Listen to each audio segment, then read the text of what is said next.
ஸ்டாலின் அவர்கள் செய்த துரோகத்தில் மிகப்பெரிய துரோகம் என்ன துரோகம் தெரியுமா? 10.5 இடஒதுக்கீடு 10.5 இல்லை 15%. அது வேற. இந்த சாதிவாரி மக்கள் தொகை கணக்கெடுப்பு நடத்தாதது சாதாரண துரோகம் கிடையாது. ஏன்னா அந்த சாதிவாரி கணக்கெடுப்பு நடத்தினா அதில் 15 விழுக்காடு 16 14 ஏதோ வரும். ஏன்னா கணக்கெடுப்பு நடத்தினா நிச்சயமாக கூடுதலாக வரும். அதுக்காக நம்ம கணக்கெடுப்பு எல்லா சமுதாயங்களுக்கும் இது தேவைப்படும். கணக்கெடுப்பு இப்போ நான் முதலமைச்சராக இருந்தேன்னா ஆட்சிக்கு வந்து முதல் நாள் என்ன பண்ணுவேன்னா, சாதிவாரி கணக்கெடுப்பு, பொருளாதார கணக்கெடுப்பு, சமூக நீதி கணக்கெடுப்பு. தமிழ்நாட்டில் 8 கோடி மக்கள் இருக்கின்றார்கள். இந்த 8 கோடி மக்களும் எந்த நிலையில் இருக்கின்றார்கள் என்று தெரிந்து கொள்ள நான் ஆசைப்படுவேன். 8 கோடி மக்கள் என்றால் 2.25 கோடி குடும்பம். 2 கோடின்னு வச்சுக்கோங்களேன். 2 கோடி குடும்பம், 8 கோடி மக்கள்.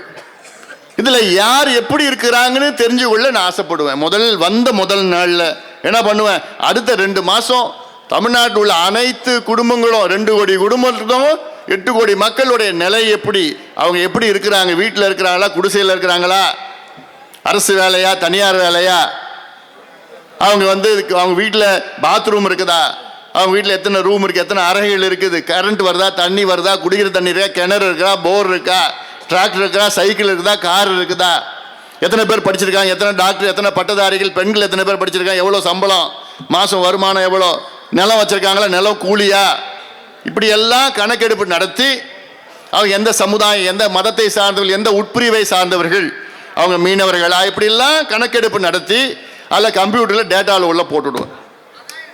ஒரு பட்டன் அமுக்கினா போதும், தமிழ்நாட்டில் எத்தனை மீனவர்கள் இருக்கின்றார்கள், அந்த மீனவர்கள் எத்தனை வீடு குடிசையில் வாழ்ந்துட்டு இருக்கிறாங்கன்னு பட்டன் அமுக்கினா வந்துடும்.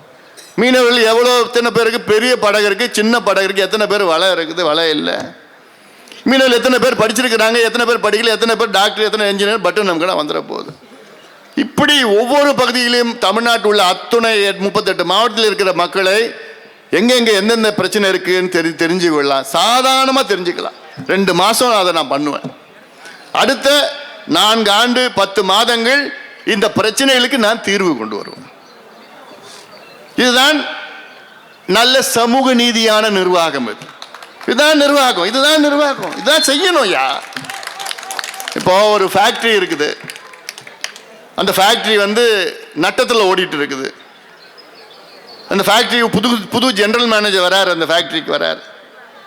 வந்துட்டு முதல்ல என்ன பண்ணுவார், ஏன் நட்டத்தில் ஓடுன்னு தான் பார்ப்பார். ஏன் நட்டத்தில் ஓடு, இவ்வளோ பெரிய ஃபேக்டரி, அதில் என்ன காரணம், எங்கே பிரச்சனை இருக்குது, நிர்வாகத்து பிரச்சனை இருக்குதா, இல்லை ஸ்பேர் பார்ட்ஸ் பிரச்சனை இருக்குதா, இல்லை மிஷினில் பிரச்சனையா, ஏதாவது அதுக்கு முதல்ல எடுத்தோடனே முதல் வாரம் முதல் மாதம் அதை தான் கண்டுபிடிப்பார். கண்டுபிடிச்ச உடனே அதுக்கு என்னென்ன சரி செய்யணும் அப்படின்னு அடுத்து வருகின்ற காலங்களில் அதை சரி செய்து லாபத்தில் கொண்டு வருவார். அதனால ஒரு முதலமைச்சர் என்ன செஞ்சிருக்கணும், வந்தவுடன் தமிழ்நாட்டின் மக்களுடைய என்ன பிரச்சனை இருக்கு, அது கல்வி சார்ந்த பிரச்சனையா, சுகாதாரம் சார்ந்த வேளாண் சார்ந்ததா, வளர்ச்சி சார்ந்ததா, என்ன பிரச்சனை இருக்கு, எல்லாமே கணக்கெடுப்பு நடத்தினா தெரிஞ்சு போயிடும். எல்லாத்துக்கும் மேல சமூக நீதி. சமூக நீதினா என்ன, நம்ம சாதியை வைத்துத்தான் காலங்காலமாக அடக்குமுறைகள் அந்த காலத்திலிருந்து பண்ணாங்க, பிரித்தாங்க, அடக்குமுறைகள் பண்ணாங்க. அப்படிப்பட்ட அந்த சாதியில் உள்ள அடக்குமுறைகளை அகற்றி எந்தெந்த சமுதாயங்கள் சமூகத்தில் மிக பின்தங்கி இருக்கிறதோ அவர்களுக்கெல்லாம் நலத்திட்டங்கள் கொடுக்கலாம், இடஒதுக்கீடு கொடுக்கலாம், சலுகைகள் கொடுக்கலாம், கல்வி கொடுக்கலாம், கடன் கொடுக்கலாம், படிப்பு கொடுக்கலாம், எல்லாம் கொடுத்து அந்த சமூகங்களை முன்னேற்றுவதுதான் சமூக நீதி. அந்த அடிப்படை கூட தெரியாத ஒரு முதலமைச்சர் தமிழ்நாட்டை ஆண்டு கொண்டிருக்கின்றார். ஆனா பேரு தந்தை பெரியார் என் கொள்ளு தாத்தா. யார் சொல்றது? ஸ்டாலின் அவர்கள். அண்ணா என்னுடைய தாத்தா, கலைஞர் எங்க அப்பா, இப்படியெல்லாம் பேசி மக்களை ஏமாற்றி கொண்டிருக்கின்ற ஒரு கேடுகட்ட ஆட்சி இந்த திமுக ஆட்சியை துரத்துங்கள், அகற்றுங்கள், விரட்டி அடியுங்கள். போதும், இவர்கள் ஆண்டது போதும். கொள்ளையடித்து எங்க பார்த்தாலும் லஞ்சம் ஊழல், லஞ்சம் ஊழல்.